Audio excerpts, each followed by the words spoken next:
جی بیٹے، ایکسرسائز کا تیسرا سوال ہے، متن کی روشنی میں درست لفظ چن کر خالی جگہ پر کیجیے۔ تو پہلی خالی جگہ دی گئی ہے جی، چاندنی چوک میں صدا لگانے والا فقیر ڈیش تھا، بھوکا، بیمار یا غریب۔ تین آپشن بیٹے دیے گئے ہیں۔ یہ بھی خالی جگہ جو ہے آپ سے ایم سی کیو میں پوچھی جا سکتی ہے، اس لیے اس کو بھی آپ لوگوں نے پوری توجہ دینی ہے۔ چاندنی چوک میں صدا لگانے والا فقیر ڈیش تھا، بھوکا تھا، بیمار تھا یا غریب الوطن تھا۔ تو درست جواب ہے غریب الوطن۔ غریب الوطن پر ٹک کریں گے یا اس کو خالی جگہ میں مکمل پر کر لیں۔ آگے ہے جی، احمد مرزا کی خلقت میں داخل ہے کہ 2 منٹ ڈیش نہیں بیٹھا جاتا، خاموش، نچلا یا پرسکون۔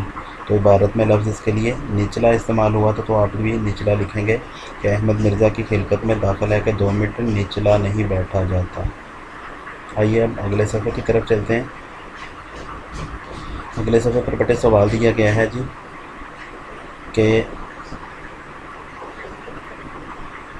مصنف کو لکھنے پڑھنے سے منع کرنے والے دوست کا نام ڈیش ہے، احمد مرزا، محمد تحسین یا شاکر خان۔ تو یہ تھے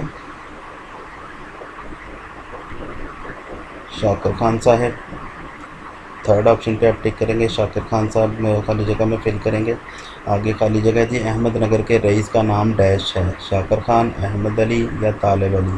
تو احمد نگر کے رئیس کا نام جو تھا وہ طالب علی تھا، آپ طالب علی لکھیں گے جی۔ آخری خالی جگہ جی، میرے ڈیش دوست کا نام شاکر خان ہے، ادب پسند، مقدمے باز یا شکاری۔ تو اس کا جواب کیا ہے جی؟ ادب پسند۔ ٹھیک ہے جی۔ آگے بیٹے سوال نمبر 4 ہے جی، سبق کے متن کو مد نظر رکھ کر درست یا غلط پر نشان ٹک لگائیں۔ چاندنی چوک میں ایک بدصورت فقیر صدا لگا رہا تھا، کس چیز کی صدا لگا رہا تھا؟ بدصورت تھا یا خوبصورت تھا؟ تو بدصورت لکھا ہوا ہے، یہ عبارت کا حصہ نہیں تھا، اس لیے اس کو کیا کریں گے جی؟ غلط۔ فقیر کے پاس سب کچھ تھا، اس کا کوئی دوست نہ تھا، درست۔ احمد مرزا کو مصنف نے بڑبڑیا کا نام دیا ہے، درست۔ شاکر خان کے ہاں سیاہی کی دوات خشک اور قلم بغیر نب کے تھا، درست۔ شاکر خان کے بھائی کو موسیقی سے نفرت تھی، غلط۔ آپ نے بیٹا دیکھا کہ پہلے 2 غلط ہیں، اس کے بعد 2 صحیح ہیں، اور آخری جو ہے وہ پھر غلط ہے۔ آگے بیٹے انتہائی اہم سوال ہے، جس کو آپ لوگوں نے بڑے ہی توجہ سے سننا ہے اور سمجھنا بھی ہے۔ سوال ہے جی، سیاق و سباق کے حوالے سے مندرجہ ذیل اقتباسات کی تشریح کیجیے۔ یہ سوال امتحانی پرچہ میں لازمی سوال ہے اور 2 ہی پیراگراف دیے جاتے ہیں مختلف اسباق سے۔ آپ لوگ 9th میں بھی اس سوال کی بڑے اچھے انداز میں اس کو سمجھ کے پریکٹس کر کے لکھ کر آ چکے ہیں۔ تو آئیے مزید دوبارہ اس کی پریکٹس کرتے ہیں، دوبارہ دیکھتے ہیں کہ اس سوال کو کس انداز میں حل کرنا ہے۔ تو سوال میں سب سے پہلی عبارت جو دی گئی ہے، دیکھو پرانی دوستی کا واسطہ، آگے ڈاٹس لگا دیے گئے ہیں کہ عبارت یہاں سے سٹارٹ ہو کر ختم کہاں پر ہے، کون سی نعمت چاہتا ہے۔ تو آئیے بیٹے اس کو حل کرتے ہیں تاکہ آپ کو پورے کے پورے عبارت جو ہے وہ سمجھ آ سکے کہ اس سوال کو آپ لوگوں نے کس انداز میں حل کرنا ہے۔ جی بیٹے، تو اس سوال میں بیٹے 4 چیزیں مطلوب ہوتی ہیں، 4 چیزیں آپ سے پوچھی جا رہی ہوتی ہیں۔ ایک تو حوالہ متن ہوتا ہے، اور دوسرے نمبر پہ خط کشیدہ الفاظ کے معنی، تیسرے نمبر پہ ہوتی ہے جی سیاق و سباق آپ لوگوں نے تحریر کرنا ہوتا ہے، چوتھے نمبر پہ آپ لوگوں نے اس کی عبارت کی تشریح کرنا ہوتی ہے۔ ٹھیک ہے جی۔ تو لکھنے کا اندازہ آپ کا جو پریزنٹیشن اس وقت آپ کی اسکرین کے سامنے شو ہو رہی ہے، آپ لوگوں نے اسی ترتیب سے اسی انداز میں اس کی پریزنٹیشن دینا ہے۔ ٹھیک ہے جی۔ تو سب سے پہلے لکھا جائے گا جی حوالہ متن، یعنی کہ اس سے اوپر پہلے آپ لوگوں نے عبارت کی وضاحت کر دینی کہ کون سی عبارت کو آپ لوگ حل کرنا چاہ رہے ہیں۔ تو الف لکھ دیا، دیکھو پرانی دوستی کا واسطہ، اس کے بعد ڈاٹس لگا کر کون سی نعمت چاہتا ہے۔ ٹھیک ہے، یہ لکھنے کے بعد مطلب آپ نے اس کا مقصد ہے یہ کہا کہ آپ لوگ وضاحت کر دی کہ آپ یہ عبارت تحریر کرنا چاہتے ہیں۔ اس کے بعد بیٹے آپ لوگ حوالہ متن تحریر کریں گے۔ حوالہ متن کے اندر 2 چیزیں ہوتی ہیں، سبق کا عنوان اور مصنف کا نام۔ تو اس عبارت کے سبق کا عنوان کیا ہے جی؟ مجھے میرے دوستوں سے بچاؤ، اور اس کے مصنف کون ہیں؟ سجاد حیدر یلدرم۔ اس کے بعد بیٹے خط کشیدہ الفاظ کے معنی ہوتے ہیں۔ تو ہر عبارت میں سے کم و بیش 4 الفاظ کے معنی دیے جاتے ہیں۔ عام طور پر امتحانی پرچہ میں 4 MCQs موجود ہوتے ہیں، ایک عبارت میں 4 خط کشیدہ الفاظ دیے جاتے ہیں جس کے آپ لوگوں نے معنی بیان کرنا ہوتے ہیں۔ ٹھیک ہے جی۔ تو آپ لوگ ان کے معنی کو اس ترتیب سے لکھ لیں گے خط کشیدہ الفاظ کے معنی. اگلی لائن میں آپ لکھیں گے الفاظ اور معنی کا کالم بنا لیں گے. اس کے بعد وہ الفاظ جو آپ کو خط کشیدہ کیے گئے ہیں عبارت کے اندر ان کو تحریر کیا جائے اور اس کے بعد ان کے آگے معنی تحریر کر دیے جائیں. یہ تھا بیٹے آپ کا دوسرا پورشن.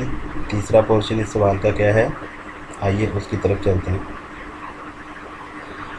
جی تو اس سوال کا تیسرا حصہ ہے سیاق و سباق تحریر کرنا ہوتا ہے آپ لوگوں نے. یہ بیٹے بات کبھی امتحانی بچوں میں پوچھی جاتی ہے, کبھی نہیں پوچھی جاتی. آپ لوگوں نے سوال کے اوپر غور کرنا ہے. اگر سوال میں پوچھی گئی ہے تو آپ لوگوں نے اس کو حل کرنا ہے. اگر یہ سوال کے اندر نہیں پوچھی گئی تو آپ اس کو چھوڑ سکتے ہیں. ٹھیک ہے جی. تو اگر پوچھی گئی ہو تو لکھنے کا طریقہ کیا ہوگا, لکھنے کا طریقہ میں آپ کے سامنے ذکر کیے دیتا ہوں. تو آپ لکھیں گے جی سیاق و سباق.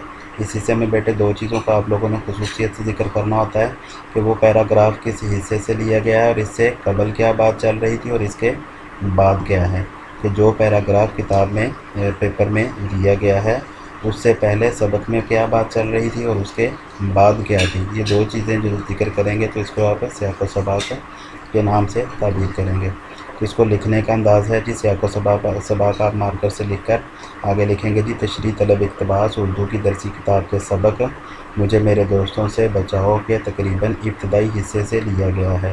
یہ بھی بتائیں گے آپ کے سبق کے کس حصے میں ہے. ٹھیک ہے جی. اگر ابتدا میں ہے, وسط میں ہے یا آخر میں ہے وہ چیز یہاں پر لکھیں گے. اس کے بعد آپ بیٹے لکھیں گے اس سے قبل مصنف بیان کرتے ہیں کہ اس سے پہلے مصنف کیا بیان کر رہے تھے اور اسی طرح اس عبارت کے بعد مصنف کیا بیان کرتے ہیں. تو یہ دونوں باتیں آپ لوگ تحریر کریں گے. اس طرح میں نے تحریر کیا جی اس سے قبل مصنف بیان کرتے ہیں کہ آگے ڈاٹس لگانے کی بجائے آپ وضاحت کریں گے کہ اس سے پہلے مصنف کیا بیان کر رہے تھے. ٹھیک ہے جی.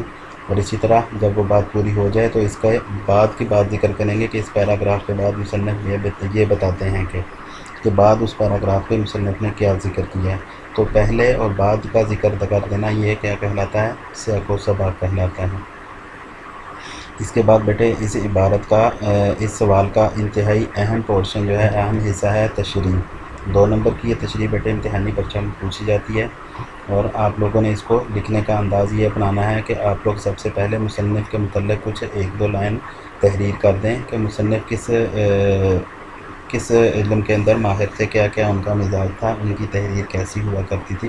تو ان کی خوبیوں کو کچھ بیان کر دیا جائے 1-2 لائن میں. جیسے یہاں پر لکھا ہوا جی سجاد حیدر یلدرم صاحب طرز ادیب مترجم اور شاعر تھے. افسانہ نویسی اور ترکی زبان سے اردو میں تراجم ان کی شہرت کا سبب بنے. ان کی انشا پردازی میں حصے مزاح بھی شامل ہے.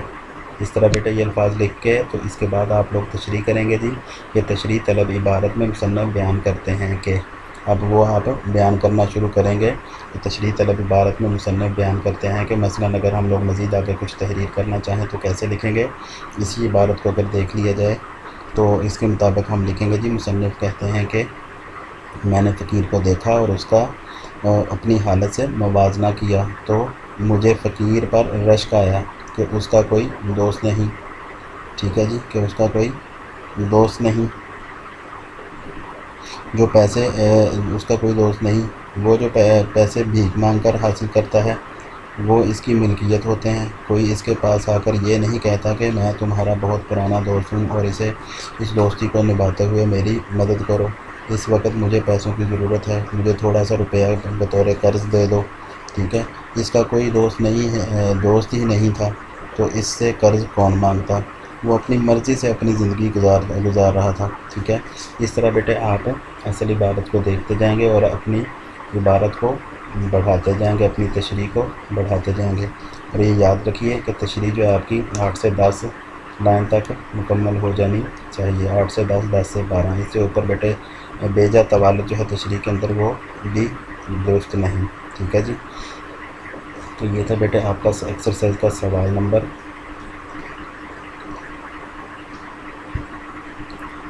5. اب آئیے ایکسرسائز کے اگلے سوال کو دیکھتے ہیں کہ کیا ہے.